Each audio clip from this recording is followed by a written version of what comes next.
Hello बच्चों, आज हम लोग सीखेंगे विभाजन का सूत्र। जो ये लिखा होता है ना, ये कैसे आता है, कहाँ से आता है, इसको यहाँ पे प्रूफ इसका पूरा डिटेल में देखेंगे, है ना। और इस फार्मूले को याद कैसे रखा जाए, इसको हम वीडियो के लास्ट में बताने वाले हैं, है ना। तो पूरा वीडियो में आप बने रहिए। तो शुरू करते हैं इसको। यहाँ पे सबसे पहले समझते हैं ना विभाजन का मतलब क्या होता है। तो उसको यहाँ पे मैं बना रहा हूँ। देखो, अगर मान लो कोई एक रेखा खंड है ना, ऐसे,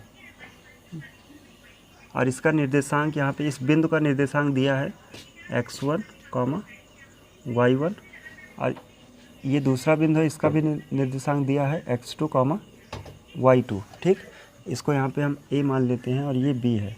और कोई तीसरा बिंदु आए, इसको ये p मान लेते हैं, है ना, जिसका निर्देशांक x, y है। अगर ये इसको विभाजित करे, है ना, जैसे दो पार्ट में, देखो ए बी पूरा एक था और ये पी आके इसको क्या किया, दो पार्ट में डिवाइड कर दिया, है ना। और इसको ये अनुपात में डिवाइड करता है, जिसको यहाँ पे हम m1 से दिखा रहे हैं, और ये m2। ठीक, ये इस अनुपात में इसको विभाजित कर देता है। तो विभाजन, है ना। अब ये जो विभाजित कर रहा है, तो इस बिंदु का ये जो p है, इसका निर्देशांक क्या होगा, वो इसका फार्मूला यही है। ये जो x है यहाँ पे, है ना, उसका मान कितना है, ये इसके बराबर है। और ये जो y है यहाँ पे, इस y का मान है इसके बराबर। अब ये कैसे आता है ना, इसका प्रूफ यहाँ पे देखने के लिए हम लोग क्या करते हैं, यहाँ पे एक्स वाई एक्सिस बनाना पड़ेगा। ये ऐसे बना लेते हैं। ठीक, अब यहाँ से अगर हम इसको ऐसे मिलाएं एक्स एक्सिस पे, और इसको भी ऐसे ही मिलाएं, ये ठीक। तो यहाँ से देखो, ये इस बिंदु का निर्देशांक x2, y2 है, यानी यहाँ से यहाँ तक क्या है, पूरा x2 है। तो इसको यहाँ से यहाँ तक दिखा देते हैं, ये x2 है। और इस वाले में देखा जाए तो ये x, y है, यानी ये आएगा x एक्सिस पे। तो यहाँ से यहाँ तक क्या होगा, ये हो जाएगा यहाँ से x।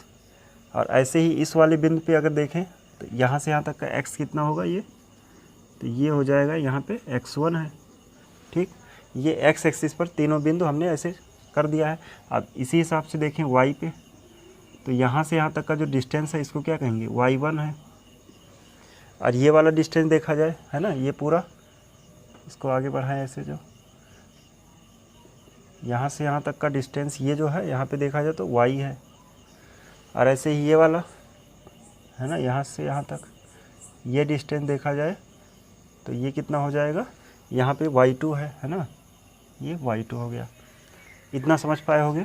ये जो बिंदु के निर्देशांक जो दिए थे, उससे हमने क्या किया, x एक्सिस और y एक्सिस को, जो भी यहाँ पे बिंदु था वो हमने यहाँ पे लिख दिया है। अब क्या करते हैं, ये जो x एक्सिस है ना, इसी x एक्सिस के पैरेलल यानी समांतर एक लाइन खींचते हैं ऐसे, है ना। और यहाँ से इस वाले बिंदु से एक लाइन यहाँ खींचते हैं, जो ये वाला लाइन और ये वाला दोनों x एक्सिस के पैरेलल हैं। ठीक, तो अब यहाँ पे हम देख रहे होंगे एक ट्रायंगल ये बन गया है, और एक ट्रायंगल यहाँ पे बन के तैयार है ना। दो ट्रायंगल बन चुका है। इसको नाम दे देते हैं, ये सॉरी, यहाँ पे ए पी है और इसको क्यू नाम दे देते हैं, बी पी, इसको आर मान लेते हैं। दो ट्रायंगल यहाँ पे बन गया है ना। अब अगर इन दोनों ट्रायंगल को हम देखें, triangle A P Q and triangle यहाँ पे पी बी आर, ठीक, इन दोनों ट्रायंगल को देखें तो इसमें हम देखेंगे, देखो यहाँ पे ये एंगल जो है और ये एंगल, ये बराबर है ना। और यहाँ पे ये वाला जो एंगल होगा वही ये होगा, है ना, क्योंकि ये लाइन और ये लाइन समांतर है। ठीक है, तो एंगल की जो कसौटी होती है, यानी क्राइटेरिया, है ना, एंगल क्राइटेरिया से ये दोनों हो जाएंगे triangle A P Q similar triangle P B R, है ना, बाई ए क्राइटेरिया। समझ गए ना, एंगल क्राइटेरिया से क्या हो जाएगा, ये दोनों ट्रायंगल सिमिलर हो जाएंगे। अब अगर ये ट्रायंगल सिमिलर हैं, है ना, तो सिमिलर में क्या होता है, इनके साइड का रेशियो, जो भी भुजाएं हैं उनका अनुपात बराबर होता है। तो इस ट्रायंगल में इसका ये साइड ए पी अपॉन में इसका ये side B P equal to इस वाले ट्रायंगल का ये साइड ए क्यू लेते हैं, ए क्यू अपॉन में, ये क्यू है, यहाँ पे पी आर अपॉन में पी आर हो जाएगा इक्वल टू यहाँ पे इस वाले ट्रायंगल का ये साइड पी क्यू है तो ये पी क्यू रहेगा और डिवाइड बाई यहाँ पे बी आर। ठीक, दो ट्रायंगल अगर सिमिलर होते हैं तो उनकी साइड का जितना भी रेशियो है वो बराबर होता है आपस में। अब यहाँ पे देखा जाए तो ए पी और बी पी है ना, इसकी वैल्यू अगर रखें हम तो यहाँ से देखो ए से पी हमने क्या माना था M1। ठीक, तो ए पी का मान हो जाएगा यहाँ पे M1 divide by B P यहाँ से देखा जाए ये है ना बी पी M2 है तो इसको यहाँ पे M2 कर देते हैं इक्वल टू।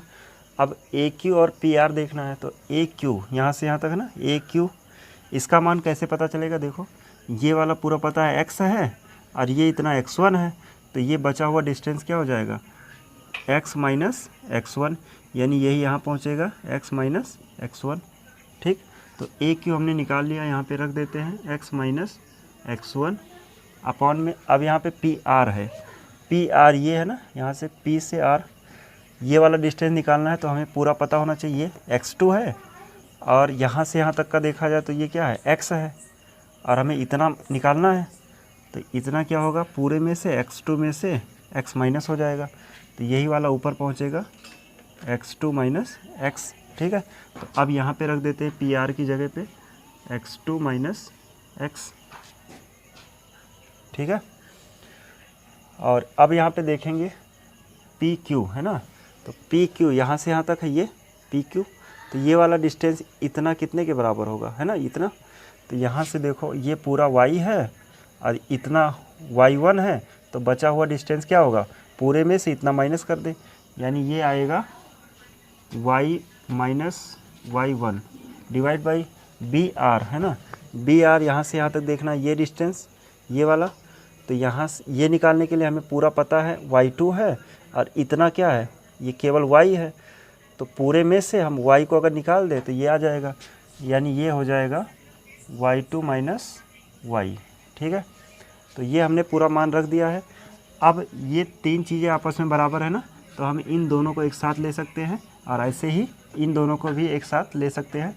तो अगर यहाँ पे हम M1 अपॉन M2 बराबर में x माइनस x1 और नीचे x2 माइनस x करके और इसको सॉल्व करें है ना, हमें देखो यहाँ पे x का मान ही तो निकालना है, x बराबर ये है तो x का मान अगर यहाँ से निकालें तो उसके लिए हमें तिरछा गुणा कराना पड़ेगा, ये उधर जाएगा तो M1 x2 हो जाएगा और माइनस इस वाले x में M1 का गुणा होगा तो x M1 हो जाएगा और यहाँ पे इस M2 को इधर ले आते हैं, M2 x हो जाएगा M2 x और माइनस का M2 x1 हो जाएगा M2 x1 है ना। अब इसमें हमें x का मान निकालना है तो x वाले को एक तरफ कर लेते हैं, इसमें x है और इसमें है तो इस वाले को इधर ले आते हैं, तो देखो यहाँ पे M2 x पहले से है और इधर से ये आ रहा है प्लस का हो जाएगा M1 x, ये वाला इधर आ गया यहाँ प्लस हो गया और इसको ये माइनस में है ना इसको उधर भेज देते हैं, तो यहाँ पे देखा जाए पहले M1 x2 है और ये माइनस में है इधर जा रहा है उधर गया तो ये हो जाएगा प्लस का M2 x1। ठीक, अब इन दोनों में से x कॉमन है तो x कॉमन हो जाएगा, बचेगा यहाँ पे M1 प्लस M2। ठीक, और यहाँ पे यही रहने देते हैं M1 x2 प्लस का M2 x1। अब हमें जैसा कि हमें x का मान ही तो निकालना था तो x को यहीं रोक लेते हैं, x बराबर है ना ये वाला है M1 x2 plus M2 x1 और ये x के साथ मल्टीप्लाई में था तो इधर चला जाएगा डिवाइड हो जाएगा तो ये बनेगा M1 प्लस M2।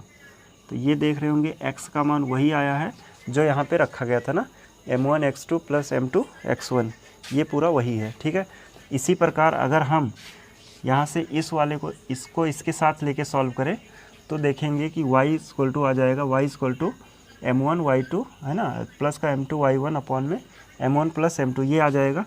तो यहाँ पे करके देख लेते हैं तो ये आएगा M1 upon M2 equal to y minus y1 upon में y2 माइनस y। अब इसको ऐसे तिरछा गुणा करा लेते हैं, M1 y2 हो जाएगा माइनस का m1y रहेगा, है ना। ये दोनों इधर गए और m1 से मल्टीप्लाई हो गया। ऐसे ही m2 को इधर ले आते हैं, तो ये रहेगा m2y माइनस का m2y1। अब इसमें भी हम क्या करेंगे, y को एक तरफ रखना है ना, तो इसको इधर ले आते हैं। तो यहाँ पे पहले से है m2y और इसको इधर लाएंगे तो हो जाएगा m1y, ठीक। और यहाँ पे है m1y2 और ये माइनस में था, इधर ले जाएं तो इसको प्लस हो जाएगा m2y1। अब सिमिलरली जैसे यहाँ पे हमने किया था, यहाँ से भी y बाहर आएगा और ये रहेगा m1y2 प्लस m2y1। और इन दोनों में अगर y कॉमन हुआ है तो बचेगा क्या, m1 प्लस m2 बचेगा, है ना। उसको नीचे भेज देते हैं, m1 प्लस m2। ये देखो y बराबर आ गया ना, यही चीज़। तो इस तरीके से हमने ये विभाजन का जो फार्मूला होता है ना, उसको हमने यहाँ पे प्रूव कर दिया है। समझ में आया होगा।